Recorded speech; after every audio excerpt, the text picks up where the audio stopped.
오늘 설교의 제목은 이렇게 정해봤습니다. 인간 관계에서 우리가 기억해야 되는 것들. 제목이 와 닿으신가요? 우리 대인 관계에서 우리가 기억해야 되는 것들로 제목을 잡아봤습니다. 이게 제가 제목을 정하고도 이게 무슨 말인지 크게 와닿지 않을 것 같아서 서로는 이렇게 풀어보려고 해요. 인간관계가 여러분한테 얼마나 중요한지, 인간관계가 개인들한테 끼치는 영향이 무엇인지 여러분이 좀 느껴야 내가 이거를 좀 기억해야겠다라는 생각이 들 것 같아서 인간관계의 중요도에 대해 여러분에게 먼저 좀 나눠볼까 합니다. 여러분, 인간관계가 너무너무 중요하다는 것을 우리는 어렸을 때부터 교육을 통해 알게 모르게 느끼고 살아가고 있습니다. 직접적이든 간접적이든 한 번쯤은 들어보셨을 거예요. 우리 학창시절에 학교 가서 공부 잘하는 애들이랑 앉아라. 그리고 엇나가는 친구들이랑 같이 있지 마라. 이런 얘기 들어보셨나요? 그렇죠? 100% 맞다고 볼 수는 없지만 그렇다고 일리가 없는 말도 아닙니다. 초록은 동색이고 유유상종 끼리끼리 모인다고 확실히 공부 잘하는 사람들이 있으면 그 사람들이 영향을 받아요. 비단 학창시절만의 문제는 아닙니다. 졸업을 하고 사회에 나가서도 서점에 가면은 이런 책들 무지하게 많아요. 성공하는 사람들과 함께하는 식탁, 부자들과 대화하라, 워렌 버핏과의 식사 시간, 이런 거 보셨죠? 그런 사람들과 시간을 보내면 나도 부자가 될 수 있다. 그만큼 인간관계에 따라 좋은 영향도 받을 수 있고 나쁜 영향도 받을 수 있다는 얘기를 하고 있는 겁니다. 또 뿐만 아니라 인간관계는 정말 다양한 인간관계가 있어요. 우리 교회 안에서의 인간관계는 예배자라는 특수 목적을 갖고 우리 동역자로 볼 수도 있고 친구라고 볼 수도 있고, 그렇죠? 또 집에 가서는 가족이라는 인간관계가 있어요. 나를 낳아주신 부모님, 그리고 형제 자매, 뗄래야 뗄 수 없는 평생 가는 거죠. 그리고 내가 약속을 통해서, 나의 선택을 통해서 맺어지는 인간관계도 있어요. 어제 우리 비전 마을에 정말 축복할 일이 있었죠. 우리 심지섭 형제와 정소희 자매님이 어제 결혼을 했는데 우리 축하에 박수 한번 칠까요? 영상 보고 있을 우리 부부 축하합니다. 행복하게 사세요. 근데 이들은 서로 모르는 사이였어요. 근데 하나님이 배필로 맺어주셔서 사랑하게 되고 평생 같이 할 걸 약속한 사이예요. 그래서 부부가 된 것입니다. 지금 몇 가지 예를 안 들었는데 교회에서, 집에서 또는 부부로 이런 인간관계들이 얼마나 우리한테 큰 영향을 주는 관계들이고 집단들인지 이제 몸으로 좀 와 닿으시나요? 그렇습니다. 우리가 매일 인간관계 속에 살아가는데 물론 다 각자의 인간관계를 대하는 기준점이 있을 거예요. 누군가는 나는 미국 스타일이야. 나랑 도움이 안 되고 관계 없으면 별로 신경 안 쓸게. 이런 사람이 있고 저처럼 오지랖이 무지 넓은 사람이 있습니다. 이거 저거 다 관여해야 속이 풀리는 사람이 있어요. 물론 자기만의 노하우와 자기만의 방법으로 인간관계를 다 하고 있겠지만은 오늘 제가 말하는 여러분한테 알려드리고 싶은, 나누고 싶은 인간관계는 세상에서 말하는 기억해야 될 인간관계 아니에요. 하나님이 성경에서 여러분들이 인간관계를 할 때 기억해야 될 것들이 있습니다라고 우리에게 알려주는 것입니다. 그래서 오늘 이 말씀을 통해서 나는 어떻게 살아왔는지를 한번 점검해 보시고 이 말씀을 듣고 앞으로 하나님이 내게 알려주신 인간관계의 방법대로 잘 적용해서 살아가는 여러분이 되기를 기도하겠습니다. 사람한테 영향을 받는다라는 거를 여러분들한테 공감하기 위해서 제가 책 한 권을 조사해 왔습니다. 책의 제목은 나는 그냥 버스 기사입니다라는 책이에요. 이 책의 내용은 제목 그대로 저자가 시내버스 운전기사예요. 자기가 버스를 운전하면서 경험했던 수많은 재미있는 에피소드들을 책에다 녹아낸 거예요. 얼마나 많은 얘기가 있겠어요. 근데 그 내용을 보면은 힘들어요. 다 힘든 얘기야. 제가 읽어드리겠습니다. 나는 18시간씩 하루에 버스를 몰다 보면은 내 안에 다양한 나와 마주하게 됩니다. 아침에 출근할 때 천사의 모습을 한 자녀들의 모습을 보며 오늘 천사로 살아갈 것을 결심하며 아침에는 천국의 천사로 출근을 했다가 퇴근할 때는 지옥의 문지기가 되어서 퇴근합니다. 이게 무슨 말입니까? 18시간 운전하면서 마음이 달띠 달았다는 뜻이에요. 그러면서 계속 얘기합니다. 나는 오전에는 선진국 버스 기사였다가 오후에는 개발도상국 기사였다가 저녁에는 후진국 기사가 됩니다. 하루 종일 상대방을 상대하다 보면 감정이 메마를 수밖에 없습니다. 그러면서 에피소드들을 딱 나열하는데요.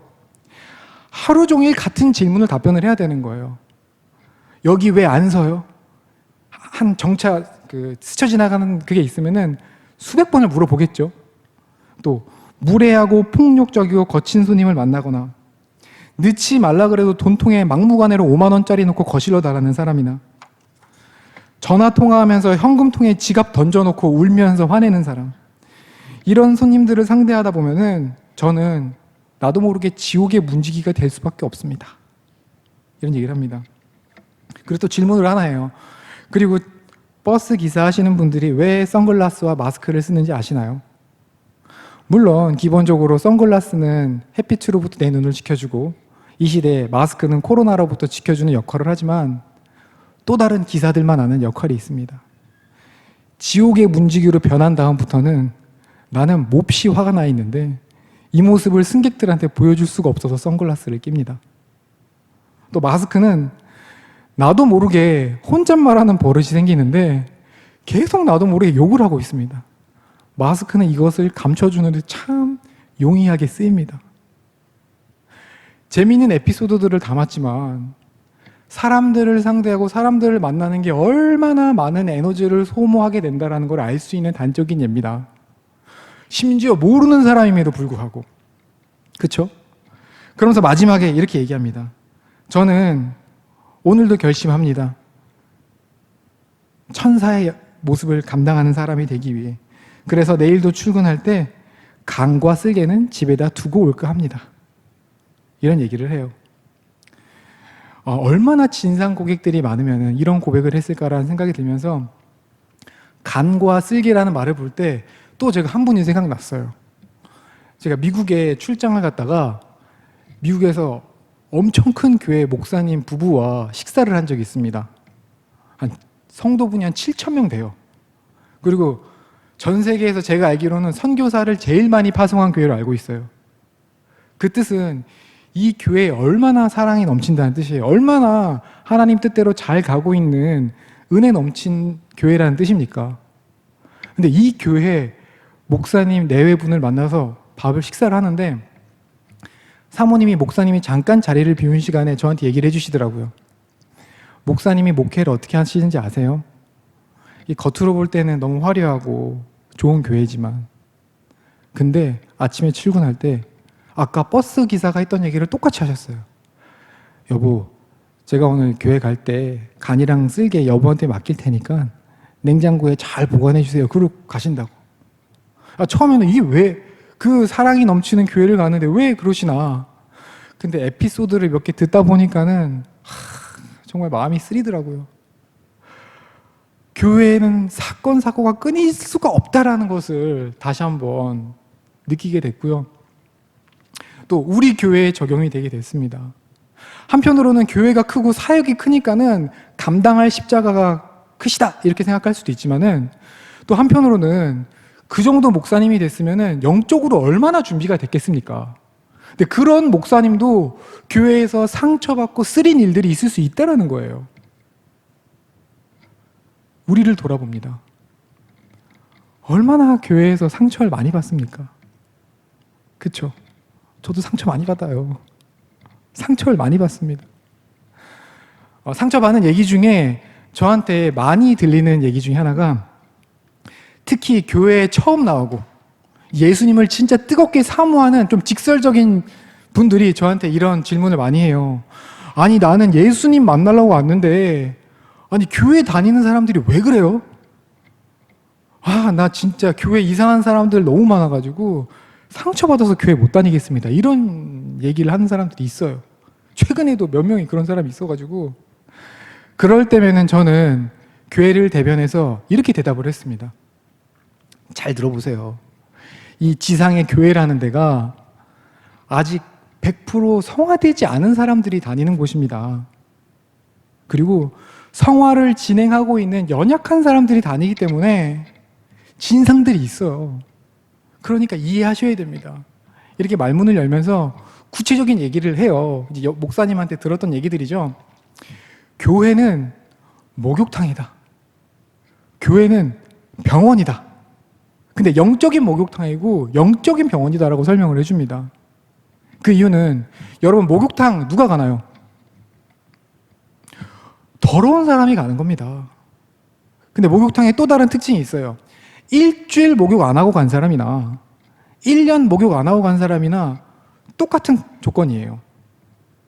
다만 차이가 있다면 1년 목욕 안 하고 간 노숙자가 만약에 간다 그러면은 주변 사람들이 좀 힘들겠죠. 그리고 주인이 조금 애를 먹을 수 있습니다. 근데 여러분 잘 생각해 보세요.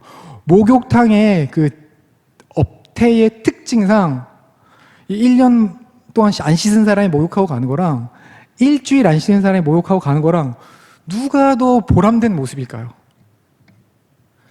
1년 만에 목욕하는 사람이 진짜 뽕 뽑고 가는 거예요. 이렇게 개운할 수가 없지 않을까요? 어떻게 보면은 1년 만에 온 사람이 목욕탕으로서 진짜 제 역할을 한 겁니다. 병원도 마찬가지예요. 병원은 교회의 역할로 영적인 병원인 것입니다. 병원에 아픈 사람들이 많은 게 정상일까요? 비정상일까요? 교회 아픈 사람들이 많은 거는 지극히 당연한 일이에요. 한편으로는 또 다른 의미로는 병원에 사람이 많다는 거는 그 병원은 진짜 명의가 있구나. 치료 잘하는 병원이구나. 이렇게 받아들여야 되는 거예요. 치료가 잘 되니까 입소문이 나서 오는 거 아니겠습니까? 교회도 마찬가지입니다. 교회에 이상한 사람들이 많이 온다는 거는 하나님이 이 교회를 통해서 이제 변화되어지고 예수님을 만날 수 있게 하기 위해 적합하다고 생각하니까 하나님이 부르셨다라는 거예요. 그래서 우리들은 같이 치료받는 거예요. 같이 위로하고 같이 독려하면서 이제 병이 좀 심각한 사람들은 시간이 오래 걸리고 이제 감기 같은 사람은 바로 나을 수가 있는 겁니다.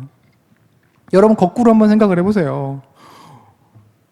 그 코로나 환자가 자기가 코로나 확진인 거 알면은 치료받기 위해 병원으로 와서 의사를 만나서 진단을 받고 치료를 받아야 되는데 자기 병 안 걸려 그랬다고 그러면서 도망간다고 생각을 해보세요. 이거 얼마나 끔찍한 일입니까?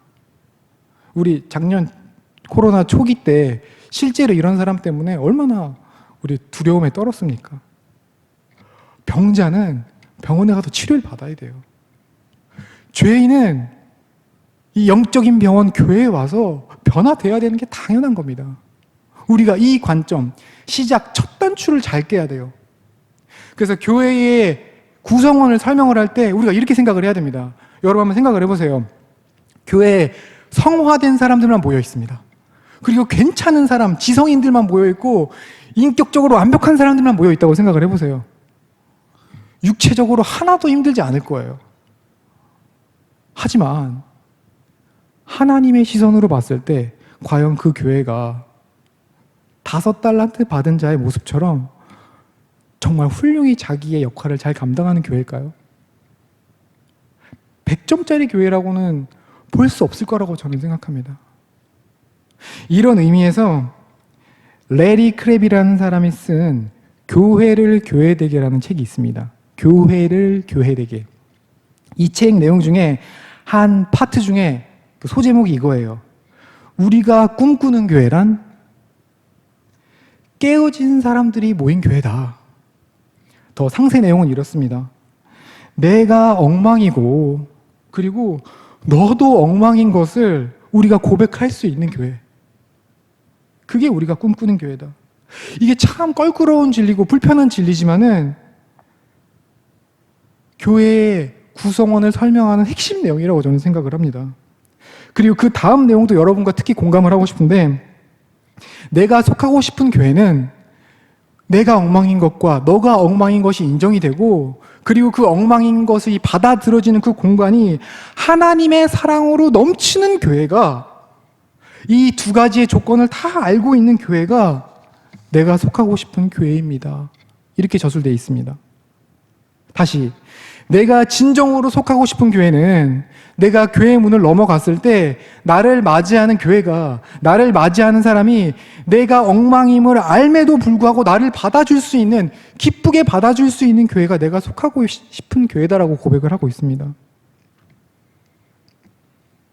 내가 가면을 벗어도, 내 밑바닥까지 사람들이 알아도 사람들로부터 공격받지 않는, 오히려 그런 모습들이 부끄러운 어떤 기회가, 계기가 되는 것이 아니라 그렇기 때문에 더 주님과 가까이 만날 수 있도록 도와줄 수 있는 그런 교회, 내가 속하고 싶은 교회다라고 표현을 하고 있습니다. 여러분, 이런 교회들이 요새 있어요. 좋은 사람만 찾으려고 해요. 내가 아까 목욕탕이랑 병원으로 비유를 했잖아요. 때가 많아서 나는 이 교회에 온 건데 때가 많다고 못 들어오게 합니다. 또 눈치를 주고 핍박을 줘서 이거를 좀 벗어야 때를 베낄 텐데 부끄러워서 벗지 못하게 만들어요. 나는 병자라 치료받으려고 왔는데 내 병을 고백할 수 없는 분위기가 되어 있으면 어떻게 그 병을 고백을 하고 주님을 만납니까? 우리는 이 고백이 우리 예수마을교회, 비전마을교회에 고백이 적용되길 원합니다.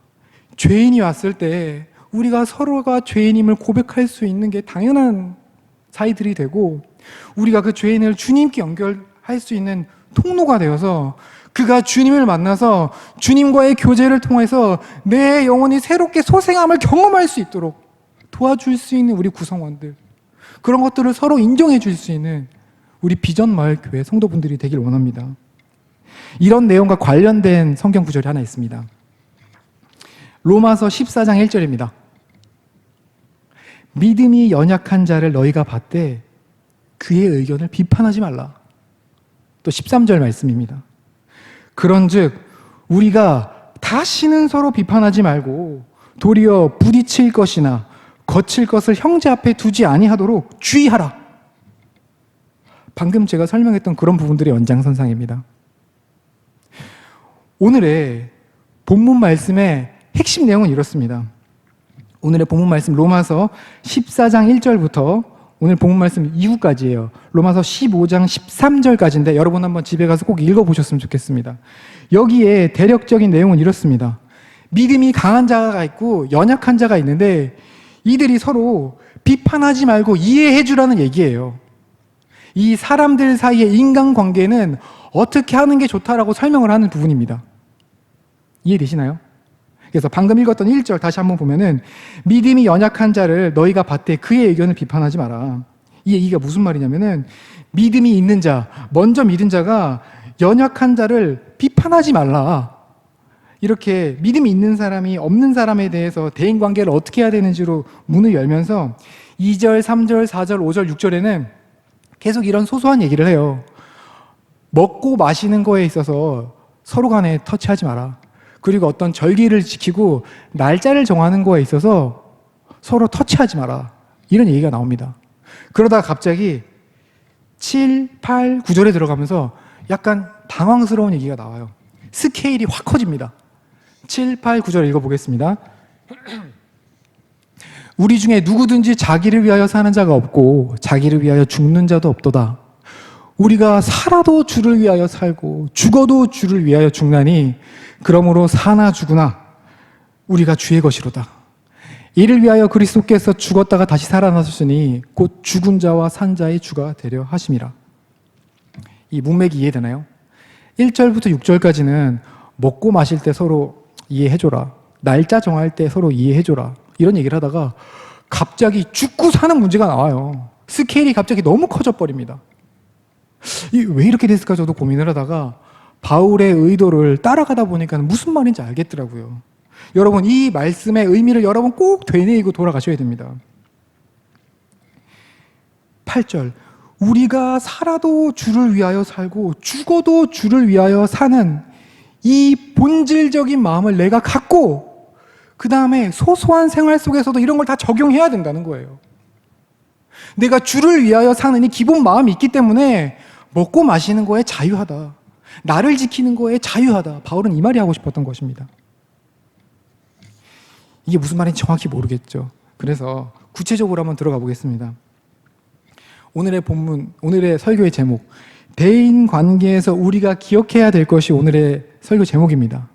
제가 3가지로 정리해봤습니다. 하나님이 보시기에 우리 대인 관계에서 항상 잊지 말고 기억해야 될 그 첫 번째, 본질적인 생각으로 상대방을 바라보라. 헬라어에 아디아포라라는 말이 있습니다. 이 아디아포라라는 말은 아디아포른의 복수형으로 대수롭지 않다라는 뜻이에요. 이게 무슨 말이냐면 해도 그만 안 해도 그만이라는 거예요. 해도 되고 안 해도 지옥 안 간다 이런 말입니다. 이게 구체적으로 말씀으로 설명드리겠습니다. 예를 들어 로마서 14장 2절에 보면은 어떤 사람은 모든 것을 먹을 만한 믿음이 있고 믿음이 연약한 자는 채소만 먹느니라. 내가 믿음이 있어서 무엇을 먹든지 마시든지 자유하라는 하나님의 말씀을 의거해서 다 먹는 거예요. 그리고 믿음이 연약해서 난 아직까지 고기 못 먹겠고 채소만 먹겠어 라고 했을 때 이게 아디아포라의 문제라는 거예요. 이 사람도 하나님의 뜻 가운데 본인이 판단한 거고 이 사람도 하나님의 뜻 가운데 자기가 판단한 거니까는 둘 다 괜찮다라는 얘기입니다. 이게 아디아포라예요. 저도 이 아디아포라의 문제로 갈등을 했던 적이 있습니다. 제가 몇 번 얘기를 했는데 저는 성향이 걱정이 많은 타입이라 처음부터 말 잘 듣자 주의예요. 어렸을 때부터 부모님 말씀 잘 듣고 목사님한테 칭찬 듣고 하나님 때리지 마세요. 말씀만 정확히 알려주세요. 이 주의입니다. 그래서 그때 나이대에 맞게 그 믿음의 분량대로 철저하게 지키면서 살았습니다. 하지만 좀 꾀가 있었죠. 제가 금식을 진짜 잘 못하거든요. 먹는 거에 약해서. 그래서 제가 특별히 더 철저하게 지키는 게 있었습니다. 성경 말씀에 보면은 잔칫날에 금식하지 마라 이런 얘기가 있거든요.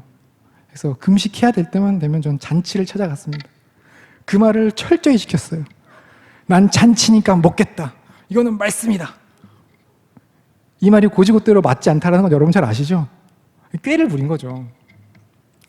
저는 금식이 약해서 금식하는 날이면 차라리 저는 하루를 금식하느니 8시간 동안 안 쉬고 기도하는 게 더 편한 사람이에요.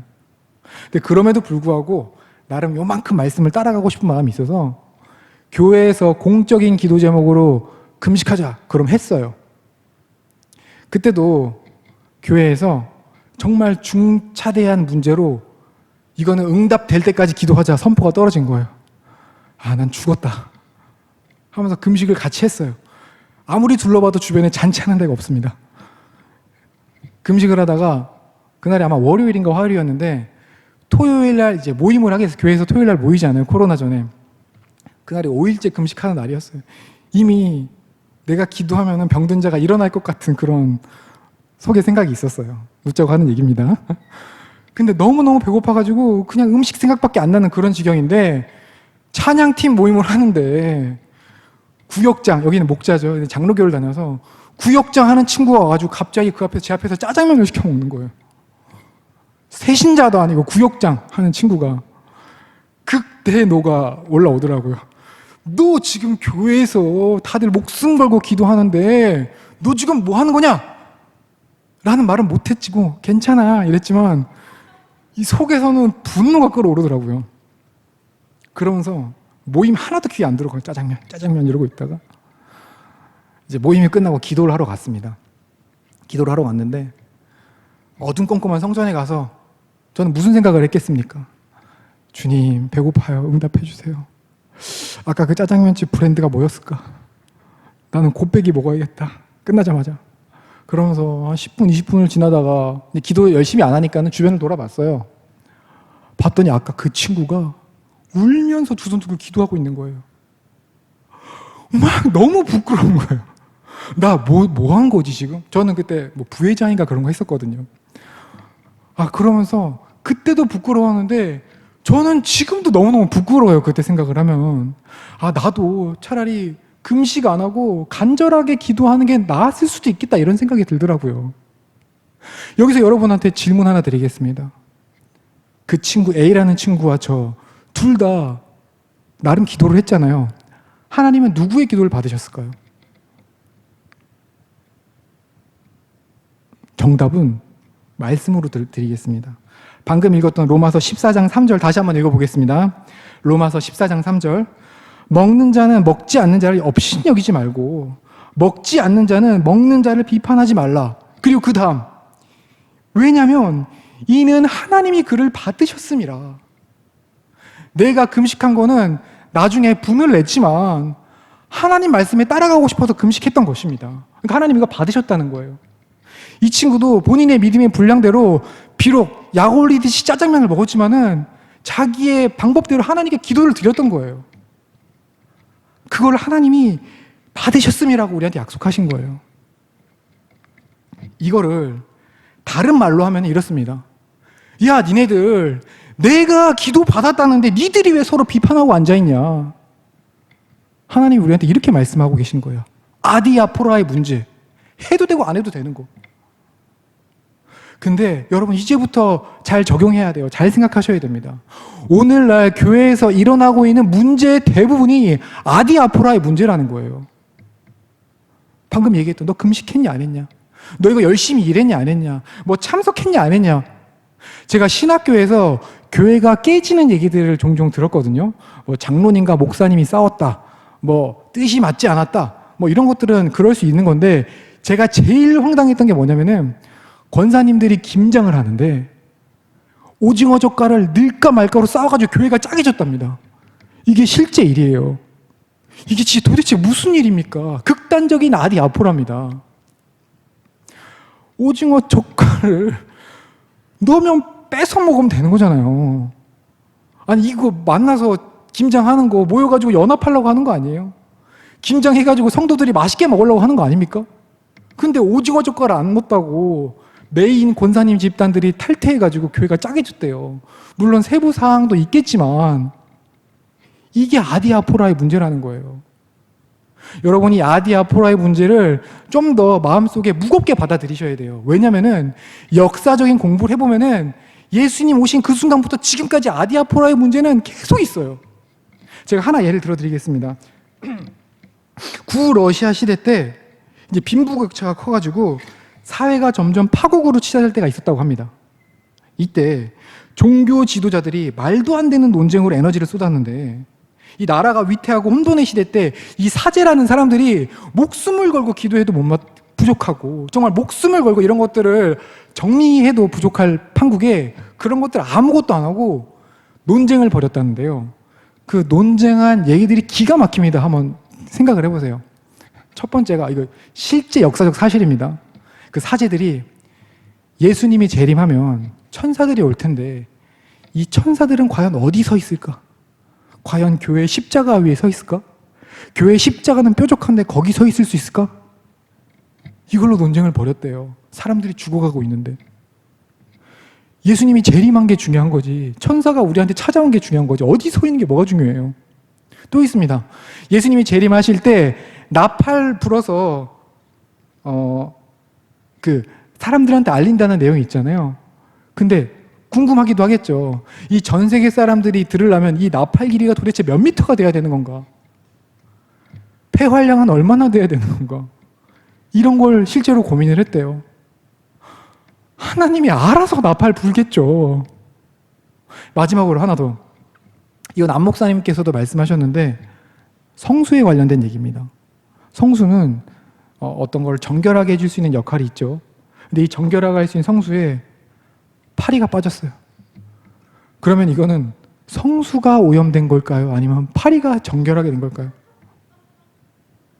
이 밖에서 생사가 오가고 죽고 사는 문제가 있는데 이런 걸로 고민하다가 결국에 어떻게 됐냐면은 사제들이 다 죽었어요. 비참하게 죽어요.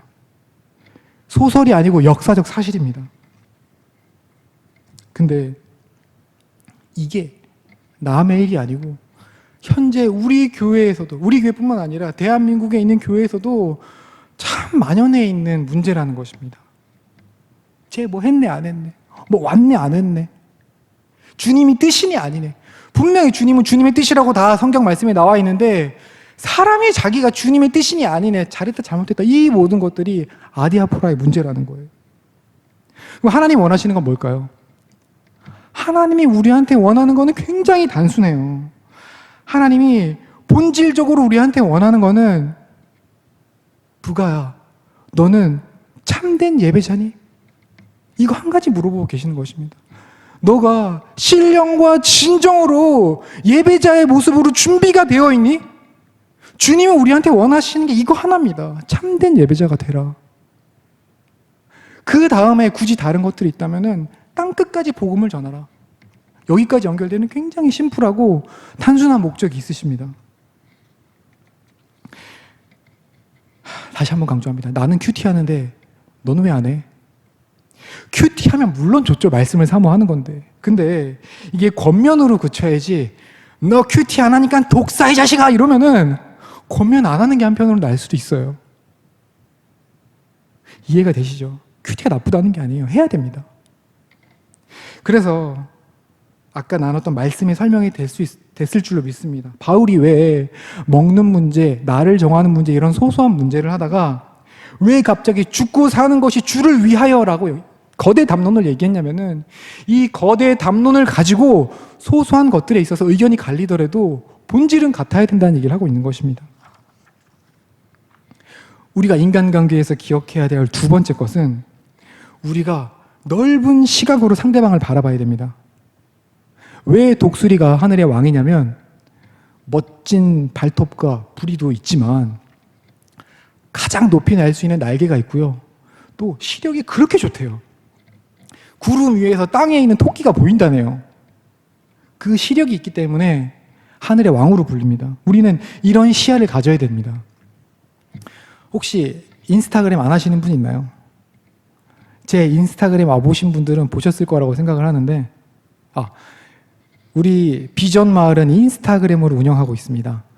지저스타운 비전 검색하시면은 실시간으로 우리 교회 소식을 받아볼 수 있고요, 수많은 이벤트를 참여할 수 있어요. 지금 팔로우 신청해 주세요. 제 인스타도 있어요. 영어로 여러분 친하게 지내요. 영어로 대해김 치면은 제게 나옵니다. 그리고 저한테 카톡 보내주시면 저도 마파를 하도록 하겠습니다. 제 인스타를 보시면은 제가 인스타 개설하면서 바로 위에다가 써놓은 말이 있어요. 빅픽처. 큰 그림을 그리고 싶은 거예요. 제 어떤 궁극적인 목표는 그 밑에 다니엘서 12장 3절의 말씀을 써놨어요. 많은 사람들을 옳은 길로 부른 자들은 별과 같이 빛나리라. 그런 사람이 되고 싶어서, 그런 큰 그림을 그리고 싶어서. 그리고 인간관계에서도 저는 빅픽처를 그리고 싶습니다. 근데 살아가다 보면 내 시야가 너무 좁아지니까는 늘 제가 잊어버리지 않으려고 인스타 들어갈 때마다 빅픽처 생각을 합니다. 저는 어떻게 적용을 하냐면요, 이제 사람과 사람 사이에 어떤 이슈가 생긴다는 거는 보통 문제가 발생하는 거예요. 시시비비를 가린 일이 생긴다는 겁니다. 근데 그 문제에 국한돼 가지고 파고 들어가면 결과는 어떻게 되죠? 연이 끊기고 범인이 나와도 문제는 해결 안 되고 사이는 멀어지고 분위기는 싸해지고 하나님이 바란 열매가 보통 없더라고요. 그래서 문제가 생기면 전 바로 생각합니다. 빅픽처. 그리고 예수님이 했던 방법을 그대로 시전합니다. 요한복음에 보면은 예수님께서 우물가의 여인을 만나러 갈 때 어떻게 만나셨냐면은 그 여인의 컨디션을 그대로 다 맞춥니다. 그 뜨거운 날 그 여자의 그 보행 시간에 맞춰서 만나러 갔고요, 대화를 할 때도 그 여자의 상황을 모두 고려해서 맞춰서 대화를 하십니다. 그 여자의 상황을 다 파악하셨던 거죠. 그랬더니 그 여인이 닫혔던 마음의 문을 열고 그 안에 영원히 목마르지 않는 말씀, 생명의 말씀이 선포가 됐어요. 그 여자는 물동이를 집어 던지고 복음을 전하러 갔죠. 이걸 모티브 삼아서 문제가 생기면 저도 이 사람에 대해 이해하려고 노력을 합니다. 이 사람은 어떻게 살아왔을까? 오늘 이 결과가 나올 때까지 이 사람은 왜 이렇게 문제가 발생했을까? 이거를 이해하려고 노력을 해보면은 정말 대부분이 다 이해가 돼요. 제가 특별해서가 아니라 이렇게 돼서 이렇게 됐구나. 물론 본질적으로 진짜 못된 사람이 간혹 한 명씩 있긴 한데 대부분은 다 이해가 되더라고요. 빅픽처. 과거를 파악했으면 다음에 미래를 기도합니다. 이 사람이 오늘 이 사건을 통해서 오늘보다 내일 더 나아지겠구나. 내일보다 모레 더 예수님을 닮아갈 수 있겠구나. 그리고 그 다음에 하나님이 사용하시겠구나. 이 사람을 하나님이 기뻐하시겠구나. 그리고 종국에는 우리가 하나님을 사랑하는 자들이 모여서 연합해서 우리가 주님 일을 하겠구나. 이런 생각까지 이루어지고 여기까지 기도가 이루어지죠. 시시비비는 생각나지 않습니다. 빅픽처. 빅픽처. 제가 자꾸 강조한 이유는 분이 올라올 때 딱 떠올렸으면 좋겠어요. 이 안 좋은 바람으로 빅픽처. 큰 그림을 그리자. 빅픽처. 그리셨으면 좋겠습니다. 이거에 대해서 바울은 이렇게 얘기합니다. 7절에서 9절, 특히 9절에서 어떻게 피력하냐면요. 이를 위하여 그리스도께서 죽었다가 다시 살아나셨으니, 오늘 상대방을 상대할 때 무슨 일이 있었는지 모르겠지만은 이 한 영을 위해서 눈앞에 결과만 보지 말라는 거예요. 예수님이 죽었다가 다시 살아나셨는데 이 큰 축복의 예수님의 이 행위가 나의 이 간사한 스몰 픽처의 시각 때문에 이 기회를 놓친다면 이게 얼마나 안타까운 일입니까? 이 사람도 누군가의 가족일 테고 이 사람도 잘 모르겠지만 누군가 오랫동안 전도를 위해 기도했던 사람일 수도 있다는 것입니다. 넓은 시각으로 생각하는 우리가 되었으면 좋겠습니다. 그리고 계속해서 얘기합니다. 더 무서운 말씀이에요. 로마서 14장 15절에 보면은 만일 음식으로 말미암아 내 형제가 근심하게 되면 이는 내가 사랑으로 행하지 아니함이라. 그러니까 음식이라고 표현했지만은 네가 사소한 문제들로, 본질 없이 사소한 문제들로 네 형제를 근심하게 되면은 너는 사랑이 없는 사람이야. 그리고 진짜 무서운 말입니다. 그리스도께서 대신하여 죽으신 형제를 네 사소한 음식 때문에 망하게 하지 말라. 함부로 판단하지 말라고 예수님께서 말씀하고 계신 거예요. 무언가 먹느냐 안 먹느냐 사소한 생각은 다를 수 있어도 근원은 같아야 된다는 거예요. 14장 8절 말씀, 우리가 살아도 주를 위하여 살고 우리가 죽어도 주를 위하여 죽느니 우리가 사나 죽으나 우리가 주의 것이로다. 사소한 거, 아디아포라의 문제는 다를 수 있어요. 근데 근원적인 거 있잖아요. 예수 그리스도의 십자가를 믿는다라는 건 우리가 전혀 달라서는 안 되는 거예요. 조금도 달라서는 안 된다는 것입니다. 근원적으로 같은 생각이어야 되고요. 같은 방향이어야 된다는 거예요. 그 다음에 사소한 것들 적용은 내가 다 받을게, 알아서 해, 이 얘기입니다. 아멘. 우리가 세상에 비춰질 때 진짜 크리스찬의 모습으로 보이려면은 이런 큰 그림의 넓은 시야를 가진 사람이어야지 외부에서도 진짜 크리스찬으로 인정을 받습니다. 사람들한테 인정받으려고 얘기하는 게 아니에요. 진짜 크리스찬이 되면은 자동으로 인정을 받는데, 우리가 1차원적으로 생각하는 거는 주일날 성경 들고 교회 가고 술 안 먹고 담배 안 피우면 크리스찬이다 이렇게 생각하잖아요. 맞는 말인데 이거는 좀 저차원적인 거고, 이제 고차원적인 거는 계속 반복해서 얘기하는 우리 안의 중심이 내가 죽어도 주를 위하여 죽고 살아도 주를 위하여 죽는다는 그런 마음이 있는 사람으로 행동을 해야 되는 거예요. 그렇게 되면은 이 눈앞의 문제를 가지고 판단하지 않아요. 사람을 외모로 보지 않습니다. 주님의 뜻을 이루는 게 중요하지, 이 사람이 잘생기고 못생기고 이런 게 중요하지 않아요. 더 나아가서 우리 정치적으로 뭐 좌파니 우파니 진보니 보수니 이런 게 눈에 들어오지 않습니다. 지역 감정 그런 유치한 걸로 따져들지 않습니다.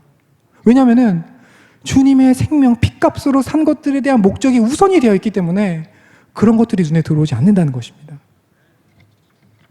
그런 걸 초월한 빅픽처를 꿈꾸는 우리 비전마을 성도들이 되길 원합니다. 마지막으로 한 가지 더 예를 들겠습니다. 여러분, 이제 20대 초반 분들이 모를까봐 약간 걱정됐는데, 이 90년대 후반부터 2000년 초반에 지금 월드컵이 코앞이라 이제 축구 얘기를 한번 하겠습니다. 2명의 천재 스트라이커가 나옵니다. 90년 후반에 이천수 선수가 나와요. 이천수 선수 아시나요? 모르는 분도 있는 것 같아요. 왜? 근데 정말 대한민국이 열광했습니다. 누구냐? 너무 잘한다. 그리고 한 5년 뒤에 또 다른 천재 스트라이커가 나와요. 박주영 선수라고. 잘 모르대요. 그런 사람이 있어요. 근데 두 개의 별은 존재할 수 없는 것. 팬들이 나뉘죠. 막 누가 천재니, 여기는 저돌적이고 여기는 좀 온화한 편이거든요. 그렇게 박이 터지게 싸우다가 박주영 선수가 부상을 당해요. 그랬더니 이 이천수 팬들이 난리가 났습니다. 박수치고 이천수가 이겼다 이러고. 근데 상황이 반전되는 일이 일어나요. 곧 월드컵이 치러지게 됐습니다. 이 국내 리그를 바라보는 게 아니라 이제 국제 리그를 바라봐야 되는 입장이 된 거예요. 그랬더니 이천수 팬들이 어떻게 하냐, 빨리 나와라, 큰일 났다, 투탑이 나가야 되는데 이게 무슨 문제냐, 이렇게 상황이 바뀌더라고요. 이해되시나요? 국내 리그가 중요한 게 아니에요. 이제 우리가 그때 2002년도였으니까는 막 아르헨티나랑 붙어야 되고 스페인이랑 붙어야 되고 그런 시절이었는데, 여러분, 우리 교회에서 대인 관계를 할 때 여러분은 이 국내 리그의 시선으로 사람을 보고 있습니까? 아니면 월드컵의 관점으로 보고 있습니까? 안타깝게도 전자가 많습니다. 사도행전 15장에 보면은 바울도 이런 모습을 한 적이 있어요. 지도자인 바울과 바나바가 제2차 전도 여행을 떠나는데, 사도행전 15장 37절에서 40절까지입니다. 바나바는 마가라고 하는 요한도 데리고 가고자 하나 바울은 밤빌리아에서 자기들을 떠나 함께 일하러 가지 아니한 자를 데리고 가는 것이 옳지 않다 하여 서로 심히 다투어 피차 갈라서니, 바나바는 마가를 데리고 배 타고 구브로로 가고 바울은 실라를 택한 후에 형제들에게 주의 은혜에 부탁함을 받고 떠나. 이게 무슨 내용이냐면, 바울과 바나바가 환상의 콤비로 알려져 있어요. 둘이 반대 성향인데 바울은 극단적이에요. 다혈질이에요. 기면 기고 아니면 아니에요. 근데 바나바는 평화주의자입니다. 좋은 게 좋은 거예요. 이 둘이 정말 큰 역사를 이루고 다녔는데, 마가라고 하는 사람이랑 같이 다녔는데 이 마가라는 사람이 주님의 일을 하는데 한번 실수를 해요. 그랬더니 바나바는 없죠. 너 나가! 이렇게 된 거예요. 바나바는 아니다, 그래도 같이 가자. 요걸로 싸움이 났다는 거예요. 그래서 결국은 바울은 실라를 택해서 떠나고 바나바는 마가를 끝까지 지켜요. 이게 하나님의 관점으로 봤을 때는 하나님이 지명한 땅으로 복음을 전하러 가는 게 중요한 일이지, 누구랑 같이 가는 일은 그렇게 중요한 일은 아니지 않았을까, 이런 생각을 합니다. 물론 바울과 바나바가 갈라짐으로써 이 복음의 라인이 두 개로 갈라진 하나님의 뜻은 있지만은, 바울 개인의 인격과 바울 개인의 그 선택적인 문제로 봤을 때 나중에 마가와 같이 만났을 때 되게 민망했을 것 같아요. 자기도 실수 많이 했는데 실수 한 번 했다고 내친 거 되게 후회했을 거라고 생각을 합니다. 아디아포라의 문제를.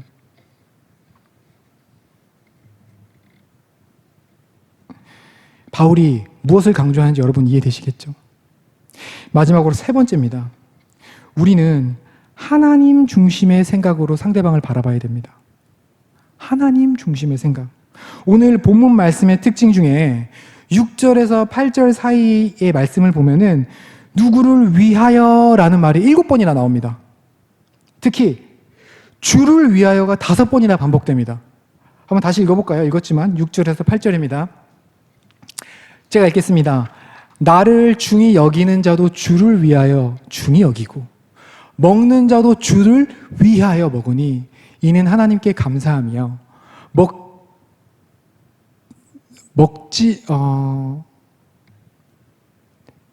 7절 틀어주세요.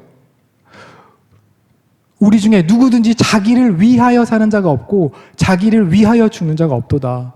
우리가 살아도 주를 위하여 살고 죽어도 주를 위하여 죽나니 그러므로 사나 죽으나 우리가 주의 것이로다. 아멘. 우리의 삶의 목적이 하나님을 위하여 하나님 중심으로 살게 되면은 사실은 첫 번째, 두 번째 것들은 자연스럽게 따라오는 거예요. 우리의 안목이 주님의 안목으로 바뀌게 되는 거예요. 우리의 본질이 주님의 본질이 되는 것입니다. 사실은 하나의 목적을 가기 위해서 본질로 접근했고 시야로 접근했고 하나님의 시선으로 접근을 했는데 하나님의 마음과 같이 된다면 이 세계는 자연히 따라오는 거예요. 이 상황을 잘 설명할 수 있는 예화가 하나 있는데 여러분 잘 아시는 돌아온 탕자 이야기입니다. 부자 아버지가 계시고 두 아들이 있어요. 첫째 아들은 말 잘 들어요. 불만이 있을지언정 말 잘 듣습니다. 둘째 아들은 망난입니다.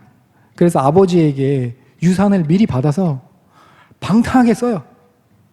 그래서 돈 다 쓰고 차마 민망해서 집에 돌아오지 못하다가 돼지 치는 일까지 하고 나중에 먹을 게 없어서 돼지가 먹는 주염 열매까지 먹습니다. 그 지경까지 갔다가 결국에는 집으로 돌아와요. 그 다음에 일어난 스토리가 누가복음 15장 23절에서 24절 말씀인데요. 제가 읽겠습니다. 그리고 살찐 송아지를 끌어다가 잡으라. 우리가 먹고 즐기자. 이 내 아들은 죽었다가 다시 살아났으며 내가 잃었다가 다시 얻었노라 하니 그들이 즐거워하더라. 이 망나니 같던 아이들을, 둘째 아들을 받아주는 모습입니다. 용납하는 모습입니다. 근데 이 첫째 아들과 그 집안 식구들 및 하인들이 이 둘째 아들을 받아들일 이유는 뭘까요? 24절 마지막에 보면은 내가 잃었다가 다시 얻었노라 하니 그들이 즐거워하더라. 그들은 아버지예요. 아버지가 즐거워하니까는 그 이유 하나 때문에 첫째 아들은 둘째 아들이 온 게 사실은 탐탁지 않았거든요. 그래도 받아줬던 거예요. 온 집안 식구들이 다 받아줬던 겁니다. 이유가 뭐라고요? 아버지가 즐거워한 이유 단 하나 때문에. 여러분, 우리가 화목해야 되는 이유가 뭡니까? 우리가 죄인을 용서해야 되는 게 이유가 뭡니까? 하나님이 기뻐하시기 때문입니다. 우리가 서로를 정죄하지 않고 비판하지 않고 사랑으로 품어야 되는 이유가 뭡니까? 내가 능력이 있고 없고 이런 건 아무것도 중요하지 않아요. 하나님이 기뻐하시니까 우리가 하는 겁니다. 하나님의 마음을 품어야지만 하나님의 기뻐하시는 것을 따라갈 수가 있어요. 이제 결론을 낼 텐데 바울이 이런 모습을 정말 기가 막히게 잘하는 구절이 있습니다. 빌립보서 1장에 보면은 바울이 사역을 하는데 외부 사람들이 괴롭히는 것도 괴롭히는 건데 동역자들이 바울을 무지하게 괴롭힙니다. 그 구절이 빌립보서 1장 15절에서 17절 말씀인데 어떤 이들은 투기와 분쟁으로 어떤 이들은 착한 뜻으로 그리스도를 전파하니 이들은 내가 복음을 변증하기 위하여 세우심을 받은 줄 알고 사랑으로 하나 그들은 나의 매임에 괴로움을 더하게 할 줄로 생각하여 순수하지 못하게 다툼으로 그리스도를 전파하느니라. 무슨 상황인지 아시겠나요? 그러니까는 우리 비전 마을에 신천지가 찾아오고 남녀 호랑객교가 이단들이 찾아와서 공격을 하면은 우리는 상처 안 받을 거예요. 그렇죠? 만약에 마귀가 우리한테 찾아와서 공격을 하면은 내가 좀 피해를 본더라도 주 예수의 이름으로 맞서 싸워서 우리는 승리할 겁니다. 근데 만약에 같이 사역하는 우리 내부에서 우리를 서로 공격한다면은 정말 가슴이 아프고 타격을 받을 거예요. 바울이 그런 모습인 겁니다. 바울이 사역을 열심히 하니까는 이 주변에서 사역을 사역으로 하는 게 아니라 이 바울을 짓밟고 억누르고 라이벌 의식으로 좀 넘어뜨리고 싶어가지고 투기와 분쟁하는 마음으로 복음을 전했다는 거예요. 바울을 깎아내리려고. 그랬더니 이러한 모습의 바울이 놀랍게도 이런 결론을 냅니다. 빌립보서 1장 18절. 그러면 무엇이냐? 거칠애로 하나 참으로 하나 무슨 방도라든지 전파되는 것은 그리스도니 이로써 나는 기뻐하고 또한 기뻐하리로다. 내가 좀 비난을 당하고 내가 좀 모욕감을 느끼고 내가 세상적으로 지위가 좀 낮아져도 본인이 진짜 기뻐서 기뻐한다는 게 아니에요. 하나님이 원하는 일이고 하나님이 기뻐하시는 일이니까는 본인은 기뻐하기로 결심을 해버린 거예요. 나는 기뻐하고 기뻐하리로다. 여러분, 말씀을 마치겠습니다. 잘 기억해 보세요. 우리가 하나님이 기뻐하시는 대인관계가 무엇일까? 새 신자가 왔습니다. 새로운 사람이 왔어요. 문제가 있습니다. 뭔가 사고를 칠 것 같아요. 그러면은 하나님의 마음이면 이 사람은 어떻게 대할까요? 하나님은 이거에 대해 이렇게 말씀하십니다. 나는 가장 약한 자의 모습으로 너희 앞에 나갈 것이다. 소자 한 사람에게 떠준 냉수 한 컵을 그게 나한테 한 것이다. 예수님은 그렇게 말씀하십니다. 내가 핏값으로 너희를 대신하여 십자가에 달려 죽은 것은 그 한 영혼을 위하여 내가 십자가에 달린 것이다. 이렇게 말씀하고 계십니다. 오늘 말씀을 기억하면서 나를 한번 점검해 보는 시간이 됐으면 좋겠습니다. 나는 과연 어떤 아디아포라의 문제가 있는지, 또 내가 그것을 이제 만약에 깨달았다면은 나는 어떤 결심을 하고 앞으로 인간관계의 기준점을 잡고 살아가야 될지 한번 목장 모임 때 고민해 보는 시간을 가졌으면 좋겠습니다. 다 같이 찬양하시겠습니다.